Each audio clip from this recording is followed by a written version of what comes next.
सिग्रीवाल, जनार्दन सिंह सिग्रीवाल यहाँ से लगातार 2 बार, लगातार 2014 से लेकर के और अभी तक महाराजगंज लोकसभा क्षेत्र के सांसद रहे हुए हैं।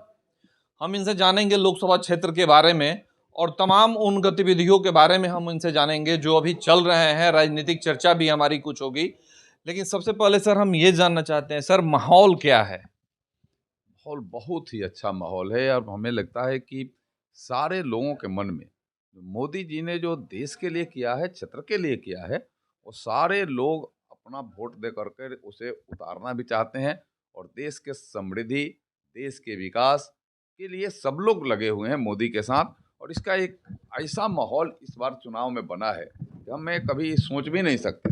सब एकजुट होकर के मोदी जी को फिर से प्रधानमंत्री बनाना, इसे देश को विकसित भारत बनाना और क्षेत्र का भी विकास करना, यह लोगों के जन जन के मन मन में यह बैठ गया है। और इसका हमें लगता है कि चुनाव पर भी इसका बहुत बड़ा एक अच्छा प्रभाव एनडीए के पक्ष में बने है और इसका लाभ जब मतदान होगा तो निश्चित रूप से इसका लाभ मिलने वाला है। सर एक चीज जो है बार बार जो क्षेत्र में बात आ रही है, अपोजिशन के द्वारा भी बात विकास को लेकर के उठाया जा रहा है। तो सर 10 साल से आप लगातार सांसद हैं, तो 10 साल का विकास के बारे में हम आपसे खुल करके आज जानना चाहते हैं कि आपके द्वारा, केंद्र सरकार के द्वारा, आपकी केंद्र में सरकार रही है, खुल करके हम जानना चाहते हैं आप बारे में। अपने आप से कितना संतुष्ट? देखिए, मैं जितना विकास हुआ है यहाँ, मैं पूर्ण संतुष्ट हूँ। कभी जो सोचा भी नहीं था सो भी काम यहाँ हुआ है। यहाँ चलने के लिए रोड नहीं था। यहाँ आपको चाहे एनएच हो, चाहे एसएच हो, चाहे आरईओ का रोड हो, चाहे पीडब्ल्यूडी का रोड हो, कहीं चलने के लिए रोड नहीं था। बिजली नहीं थी, लोगों के घर में शौचालय नहीं था, लोग तंग और तबाह थे। लेकिन आज यह तमाम सुविधाएं लोगों को आज मिली है। आज चलने के लिए रोड है, एक से एक अच्छा रोड, चाहे एनएच 331 हो, 531 हो, या सुंदर बन करके तैयार है। लोगों के घर में बिजली नहीं थी, आज पूरे हमारे लोकसभा क्षेत्र में एक भी घर नहीं है जहां बिजली नहीं है। पहले हम 14 में चुनाव लड़ने गए थे तो सैकड़ों ऐसे गांवों में पहले ही बाहर नौजवान बोर्ड टांग कर करके खड़े रहते थे कि बिजली नहीं तो वोट नहीं, रोड नहीं तो वोट नहीं। आज यह कहीं मेरे क्षेत्र में यह समस्या नहीं है। यह मोदी का देन है, यह मेरे प्रयास का फल है कि आज यहाँ हुआ है। आज अगर हम आगे बढ़ें, जहाँ तक आप यहाँ देखते होंगे जलालपुर प्रखंड में कोठिया में एक बहुत 100 एकड़ के एरिया में आईटीबीपी साधारण सेंटर नहीं है। यहाँ पूरे उत्तरी और पूर्वी भारत का एक मुख्य सेंटर है और यहाँ देश के दर्जनों राज्य के नौजवान भर्ती होने आते हैं। यहाँ ट्रेनिंग सेंटर है, हजारों लोग ट्रेनिंग करने आते हैं। यहाँ से रोजगार भी इससे निकला हुआ है, क्योंकि जब बहाली होती है तो सैकड़ों टेम्पो वाले, टोटो वाले, गाड़ी वाले, होटल वाले, छोटे छोटे चाय और खोमचा में पकौड़ी, तिलौड़ी और पापड़ बेचने वाले, ये सबको लाभ होता है। ये बहुत बड़ी बात है ये। और योजना में चाहे हम रेल की परियोजना की अगर बात करें, रेल की परियोजना में भी बड़े व्यापक स्तर से महाराजगंज में परिवर्तन हुआ है। चाहे वो एकमा की बात करें, चाहे वो हम मसरक की बात करें, चाहे हम महाराजगंज की बात करें, हर जगह महाराजगंज जैसे छोटा स्टेशन जो हॉल्ट स्टेशन भी नहीं था, उसको हमने क्रॉसिंग स्टेशन बनवाया, उसमें रेक पॉइंट स्थापित किया। वहाँ भी उससे हजारों लोगों को उसका लाभ मिला, हजारों लोगों को उसका काम, माने वहाँ उससे रोजगार उत्पन्न होने वाला है। और इसलिए कि जो वहाँ जब रेक लगेगा तो पलदार को भी काम मिलेगा, वहाँ भी चाय बेचने, पान बेचने वाले के साथ बड़े लोगों को भी काम मिलेगा। यानी जो गाड़ी रखे हैं, जो अलग से ट्रैक्टर रखे हैं, जो बड़ी गाड़ी रखे हैं, तो उनको भी उसका लाभ उस ढुलाई के लिए मिलेगा। और सबसे बड़ी लाभ वहाँ यह होगी कि जहाँ बाहर से वो रेक लगा करके माल लाते थे और यहाँ से लगा कर लाएंगे तो उनको भाड़ा भी सस्ता मिलेगा, तो उनको तो लाभ होगा ही, ग्राहक को भी उसका बड़ा लाभ होगा। मैं ऐसे मिलाकर कहें, एक बहुत बड़ा परिवर्तन 14 से 24 के बीच में महाराजगंज लोकसभा क्षेत्र में हुआ है। सबसे बड़ा परिवर्तन, यहाँ का सांसद सबसे सामान्य रूप से एक परिवार के जैसा, एक घर के सदस्य के जैसा, एक सेवक के जैसा लगातार मिलता है, उनकी बातों को सुनता है और कामों के समाधान के लिए तत्पर और तत्परता से उसमें लगा रहता है। सर ये तो 10 साल की हो गई। आने वाले जो अभी जो 2024 में चुनाव है, फिर एक बार चुन करके आप सांसद में जाते हैं, तो अगला 5 साल के लिए महाराजगंज के लिए क्या रोड मैप है आपका? देखिए, दो चीज मेरे मन में रहते हुए भी किसी न किसी कारण से, तकनीकी कारण से छूट गया। वह तो मेरे लिए पहला है एक तो यहाँ कृषि महाविद्यालय की स्थापना करना।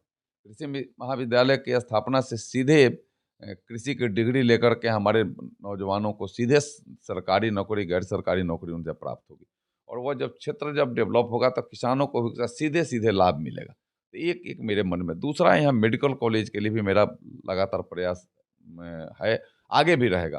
अगर ज़मीन मिला रहता तो पहले ही मैं करवा देता, लेकिन मैं ज़मीन के प्रयास में हूँ कि यह मेडिकल कॉलेज हो जाए। तो दो बड़े चीज़ जो मेरी इच्छा थी, अब मैंने उसके लिए प्रयास भी किया, काम भी बहुत आगे बढ़ गया, लेकिन कुछ तकनीकी कारणों से वो नहीं हो सका है। आगे उसको मैं पूरा करूँगा और आगे इस क्षेत्र के सम्मान और विकास के लिए तत्परता से एक सजग नागरिक, एक सजग चौकीदार के जैसा, एक जनप्रतिनिधि के नाते भी मैं भारत सरकार से जो भी योजनाएं यहाँ स्थापित हो सकती है, उस योजनाओं को इस महाराजगंज के धरती पर स्थापित करूँगा और महाराजगंज के मान सम्मान स्वाभिमान को ऊंचा बढ़ाऊंगा और इसमें कहीं कोई ठेस नहीं आने दूंगा। यह मेरा संकल्प है। सर, आपके क्षेत्र में एक जो है जेपी यूनिवर्सिटी आता है, और जेपी यूनिवर्सिटी में लेट सेशन के कारण काफ़ी युवाओं का भविष्य जो है वो अंधकार में चला जाता है। इस लेट सेशन के लेकर के इस सारी व्यवस्था में कब क्या बदलाव होगा, इसके लिए क्या पहल होगा आने वाले समय में? देखिए, मैं आपको बताऊं कि भारत सरकार नई शिक्षा नीति ला करके सबको नई तकनीक से शिक्षा देने का भी काम प्रारंभ किया, मजबूती से किया। राज्यों में कहीं कहीं सेशन उसके लेट चल रहे हैं। मैं आपके इस कहने के अनुसार मैं स्वयं में इससे अवगत हूँ। छात्र आते रहते हैं, उसके गार्जियन भी आते रहते हैं कि परीक्षा के बाद रिजल्ट नहीं, परीक्षा लेट हो रहा है। लेकिन अभी बहुत परिवर्तन आया है। मैं आपको बताऊं कि अभी राज्य भवन से राज्य के हमारे राज्यपाल जी के माध्यम से इस पर काफ़ी पहल किया गया और ये पहल का परिणाम है कि अब सेशन भी सामान्य रूप से लेट के जगह रेगुलर होने की स्थिति में बन गए और आगे आने वाले दिनों में यह रेगुलर होगा। इसके लिए मैं व्यक्तिगत तौर से राज्यपाल जी से बात करूंगा, सरकार से भी बात करूंगा कि सेशन भी हमारे रेगुलर हो जाए और पठन पाठन की प्रक्रिया भी मजबूत हो जाए। महागठबंधन के प्रत्याशी जो हैं, वो बाहरी के सवाल पे वो अपनी तुलना मोदी जी और लाल कृष्ण आडवाणी से कर रहे हैं कि लाल कृष्ण आडवाणी भी पाकिस्तान में जन्म लिए थे और वो आकर के भारत से चुनाव लड़ गए। मोदी जी भी गुजरात के हैं और वो आकर के कहाँ से चुनाव लड़ रहे हैं। यह न समझदारी का बहुत बड़ा, यह हमें लगता है कि फेर है। आपको तो यहाँ एक व्यक्ति भी नहीं जानता है और आप मोदी बन गए, आप आडवाणी जी की चर्चा कर रहे हैं। हमें लगता है कि समझदारी होनी चाहिए। हम व्यक्ति अपने को कुछो बना दें, किसी से तुलना कर लें, तो समझदारी उसमें सीधे दिख रही है और जनता इसको सही तरीक़ा से दिख रही है कि आप में कितना बाहरीपन है, आपका कितना न समझदारी है। जब इतने छोटी समझदारी नहीं है तो बड़ी की तो बात ही आप छोड़ दीजिए। आप ये, मुझे लगता है कि आपके जो शीर्ष नेता है वो भी उसकी तुलना नहीं करते हैं। आपके तो एक नेता लड़ रहे हैं केरल से, तो वहीं चले जाइए, केरल से लड़ जाइए जा करके। आप उतने अपने को तुल रहे हैं। हम लोग तो छोटे कार्यकर्ता हैं, धरती पर रहकर काम करने वाले हैं। और लेकिन जो एयर ड्रॉप है, जो पैराशूट से आए हैं, तो पैराशूट वाले लोगों का जबान और आवाज़ और उनकी बातें भी पैराशूट के लिए रहती है। ये पैराशूटी आवाज़ है। हमें लगता है कि जिनको धरती से कोई ना लगाव है, ना आगे होने वाला है। यह लोग मुंह में सोने का चम्मच लेकर के जन्मे हुए लोग हैं। यह लोग बाप के माने काली कमाई पर यह लोग राजनीति करने वाले लोग हैं। हमें लगता है कि ऐसे लोगों को जनता महाराजगंज में तो कतई एक्सेप्ट नहीं करेगी। और जो इतना बड़ा अपने को आज ही तुलना कर रहा है, तो जनता को कहाँ कहीं पूछने वाला है? जनता को तो दूर दूर तक नहीं पूछने वाला है। आज जनता को जान रहा है, न कल जानने वाला है। आज तो चूंकि एक हवा हवाई की बात है, तो हवा हवाई में अपना वैसे ही वो लगातार ये भी कर रहे हैं कि जिधर हम जा रहे हैं रोड टूटा हुआ मिल रहा है। पता नहीं कौन नज़र से देख रहे हैं। यही तो नज़र हमने कहा था कि भाई नज़र अगर ठीक नहीं है तो यहाँ आँख के डॉक्टर अच्छे हैं। चाहे आप तो रहते हैं देश विदेश में, आप वहीं से आँख का माने चिकित्सा करा करके तब आकर के देखिए। और पहले चूंकि आपने देखा नहीं, 14 के महाराजगंज को उन्होंने देखा नहीं है, इसलिए और उनको दिक्कत होती होगी। आज ये महाराजगंज में जितने परिस्थितियाँ, जितनी सुगमता, जितनी सरलता और जितनी आवागमन की कनेक्टिविटी बढ़ी है, हमें लगता है कि शायद ही कहीं यह कनेक्टिविटी होगी। हम सब जगह से कनेक्ट हुए हैं और इसका लाभ आज महाराजगंज के लोग ले रहे हैं। आपके कहने से और लोग आपके ऊपर ही थूक रहे होंगे कि चूंकि आपको यह भी ज्ञान नहीं है, आपको यह भी नहीं दिख रहा है, क्योंकि आप पहले देखे ही नहीं, इसलिए आज आपको दिख नहीं रहा है। तो कांग्रेस के जो बिहार प्रदेश के अध्यक्ष हैं और महाराजगंज लोकसभा क्षेत्र के प्रत्याशी के पिताजी भी हैं, वो घूम घूम करके कह रहे हैं कि अगर आकाश को यहाँ से जनता जितवाती है तो महाराजगंज को एक नहीं दो दो सांसद मिलेंगे। हमको नहीं लगता है कि अब एक तो हैं, पहले वो थे तो महाराजगंज के लिए क्या किए हैं कुछ अगर एक एक एग्जाम्पल बता दें। वो तो सत्ता में भी रहे हैं, यहाँ राज्य के भी सत्ता में रहे हैं। जब यहाँ नरसंहार हो रहा था, जब यहाँ जंगल राज था, तो उस समय बिहार के मंत्री थे, जंगल राज के करनामे के मंत्री थे और केंद्र में भी मंत्री थे। तो उस समय भी तो कुछ कर दिए रहते ना महाराजगंज के लिए, राज्य के लिए भी नहीं किया। करने का तो अपना है कि अपना मैं क्या कर सकता हूं। और दो सांसद क्या, जब मन में मानसिकता अगर सही नहीं होगी तो सांसद बन जाने से काम और सम्मान नहीं होता है। आपके मन की मानसिकता पहले सही होनी चाहिए, और आपकी मन की मानसिकता तो यही है कि आपको महाराजगंज से एक भी कोई व्यक्ति नहीं मिला, आपको पूरा महाराजगंज का यह सम्मान भी आपको ख्याल में नहीं आया। और इस बार का चुनाव महाराजगंज के सम्मान का चुनाव है।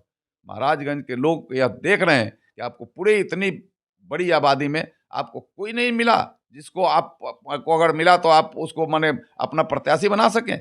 यह परिवारवाद का जीता जागता हो, इससे बड़ा उदाहरण नहीं हो सकता है। यह परिवारवाद का माने बड़ा उदाहरण है कि आप अपने बेटे को, जिसको कहीं कोई माने एथी नहीं है, उसको ला करके यहाँ लोगों पर थोपने का जो माने प्रयास आपने किया है। लोग थोपे हुए लोगों को कहीं एक्सेप्ट नहीं करने वाले हैं, इसलिए हमें लगता है कि भूल भुलावे में रहने की जरूरत नहीं है। सर, अंत में एक सवाल, महाराजगंज की जनता से क्या अपील करना चाहेंगे आप?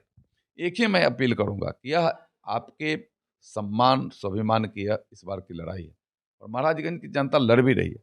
आपसे मेरा आग्रह है इस देश को विकसित भारत बनाने के लिए, देश को विश्वगुरु बनाने के लिए, इस देश में राम के संस्कार संस्कृति और उनके कृतित्व को जन जन तक पहुंचाने के लिए आप एक एक वोट कमल के निशान पर डालिए।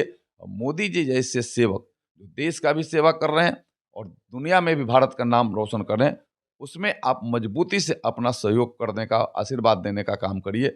आप 25 मई को होने वाले चुनाव में अपना और अपने परिवार के साथ पूरे समाज और आपका जहां तक पहुंच है उस सबके पहुंच को अपने साथ लेकर करके देश के सम्मान को बढ़ाइए। महाराजगंज के सम्मान को बढ़ाने में आप एक एक वोट कमल के निशान पर लगाइए, और अपने घर के प्रत्याशी, घर के बेटा, आपका सेवक जनार्दन सिग्रीवाल को अपना आशीर्वाद देकर करके मोदी जी को फिर से प्रधानमंत्री बनने के लिए यहाँ से भेजिए। यही मेरा महाराजगंज के देवतुल अपने मतदाताओं से, यहाँ के जनता से मेरा अपील है, आग्रह है। धन्यवाद। धन्यवाद सर।